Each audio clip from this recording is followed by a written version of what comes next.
សួស្តីបងបងថ្ងៃនេះខ្ញុំចង់មកចែកម្លែកបងបងពីរបៀបធ្វើតែបេតងសូកូឡាទឹកដោះគោបងបងឥឡូវបងបងមកធ្វើមួយខ្ញុំទាំងអស់គ្នាណាបងបងនៅក្នុងវីដេអូនេះគឺខ្ញុំមានដាក់ជាអក្សរសម្រាប់បងបងងាយស្រួលមើលហើយនឹងខ្ញុំ voice over បន្ថែមសម្រាប់បញ្យល់ប្រាប់បងបងអញ្ចឹងណាបងបងអាចយកទៅធ្វើតាមបានឥឡូវនេះខ្ញុំចាប់ផ្ដើមថ្លឹងជាមួយនឹងម្សៅសូកូឡាគឺយកម្សៅសូកូឡាសុទ្ធណាបងបងខ្ញុំប្រើចំនួន9ក្រាមជាមួយនឹងទឹកក្តៅដាំពុះយើងហ្នឹងគឺ40 ml ណាបងបងមិនល្បាយពីរនឹងចូលគ្នាឲ្យសព្វសិនបន្ទាប់មកយើងទុកវាមួយឡែកសិនអញ្ចឹងណាបងបង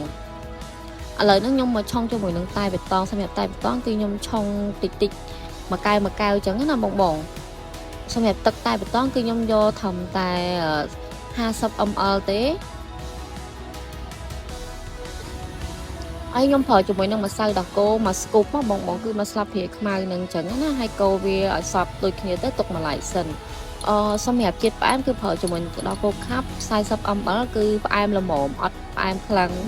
ល្មមសម្រាប់កែវលេខ22អញ្ចឹងណាបងដាក់ក្នុងម្សៅសូកូឡាដាក់ក្នុងទឹកសូកូឡាហ្នឹងទៅតបមកយើងប្រើជាមួយនឹងទឹកដោះគោស្រស់ណាបងទឹកដោះគោស្រស់40 ml ជាមួយនឹងទឹកដោះគោកាណេសិនសំតោទឹកដោះគោខ្ទិះខ្ញុំប្រើជាមួយនឹង base ខាគឺ30 ml អញ្ចឹងណាបងកូរចូលគ្នាសពបែបហ្នឹងហើយទុកវាមួយឡែកហើយតើយើងចាប់ដើមចាក់ជាមួយនឹងទឹកសូកូឡាមុនអញ្ចឹងណាដាក់ចូលក្នុងកែវលេខ22យើងហ្នឹងហើយដាក់ទឹកកកមកឲ្យពេញកែវមកបងជ្រុំវាបន្តិចបន្ទាប់មកបងចាក់ជាមួយនឹងទឹកតែបេតងពីលើទៅជាការស្រេចណាបងបងចង់ធ្វើតែបេតងសូកូឡាទឹកដោះគោដូងក្អូបក៏ដូចគ្នាដែរបងគ្រាន់តែបងបន្ថែមដូងក្អូបទៅគឺបានហើយបងហើយរសជាតិផ្អែមឥឡូវយើងធ្វើទៅតាមតម្រូវចិត្តរបស់ភ្ញៀវអញ្ចឹងណាបងហើយរោយកាណេរោយទឹកដោះគោខ្ទិះបន្តិចទៅជាការស្រេចបងនេះសម្រាប់សុកតែបេតងសូកូឡាទឹកដោះគោណាបងជាការស្រេចនេះណាបងរួចរាល់បងអាចយកទៅធ្វើលក់បានទៅតាម